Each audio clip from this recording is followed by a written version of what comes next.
Home സ്റ്റേയുടെ അടുത്ത് തന്നെ, നമ്മുടെ സ്റ്റേയുടെ അടുത്ത് തന്നെ നമുക്കൊരു ഓപ്പൺ ഏരിയ ഉണ്ട്. ഓക്കെ, ആ ഏരിയ എന്നുള്ളൊരു വ്യൂ പോയിൻ്റാണ് ഞാൻ ഇപ്പോൾ കാണിച്ചു തരാൻ പോണേ.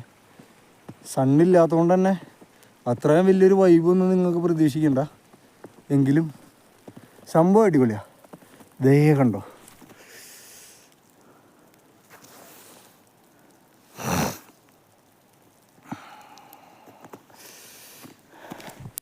മഞ്ഞ് പുതച്ച് കിടക്കുന്ന മലനിരകൾ. മണാലിയുടെ ലുക്ക് തന്നെ മാറി കേട്ടോ. ഒരു രക്ഷയില്ല എന്ന് പറഞ്ഞാൽ ഒരു രക്ഷയില്ല. ഓക്കെ, ഞാൻ നൈസായിട്ടൊന്ന് വില്ലേജിലേക്ക് കയറിക്കൊണ്ടിരിക്കുകയാണ്. വില്ലേജ് കയറിയിട്ട് വില്ലേജിൻ്റെ അവസ്ഥ എന്നിട്ടാണ് നോക്കാം. അതാണ് മെയിൻ. നടന്നു പോകുന്ന വഴി ഞാൻ കാണിച്ചു തരാം.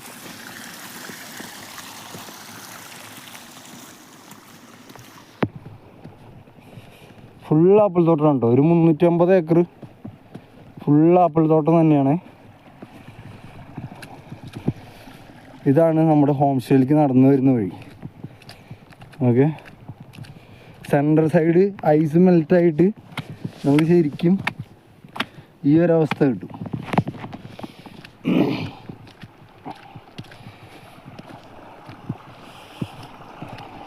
നല്ല ഭംഗിയുണ്ട് കാണാൻ. ഒരു എക്സ്ട്രാ ഓർഡിനറി ഫീൽ വന്നിട്ടുള്ള പരിപാടിയാണ്. ചെറുതായിട്ട് ചുമയൊക്കെ പിടിച്ചിട്ടുണ്ട്. നോക്കാം എവിടെ വരെയും പോകുന്നു.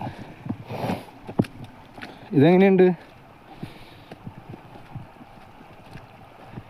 സ്വിറ്റ്സർലാൻഡും ന്യൂസിലാൻഡും എല്ലാം ഒന്ന് അങ്ങോട്ട് മാറിയിരിക്കണം. കഴിഞ്ഞതിൻ്റെ മുന്നത്തെ അടിച്ച് വെച്ച് നോക്കുമ്പോൾ ഇപ്രാവശ്യം അടിച്ച് ഒരടിയേ അല്ല. നോക്കാം. പക്ഷെ എന്തായാലും നല്ല രസമുണ്ട്. ഇവിടെ ഒറ്റയ്ക്കാണ്, അതുകൊണ്ട് തന്നെ നമ്മുടെ എക്സ്പ്ലോറിങ് ലെവലും കൂടും.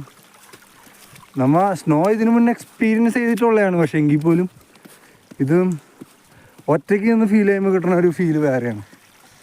സോ ഹിമാചൽ പരിപാടികളോടാണ്. കയറേണ്ടവരൊക്കെ എത്രയും പെട്ടെന്ന് കയറിക്കോ. ഓക്കെ, ഇൻസ്റ്റാഗ്രാമിൽ അറ്റ്മോസ് മണാലി കോൺടാക്ട് ചെയ്താൽ മതി.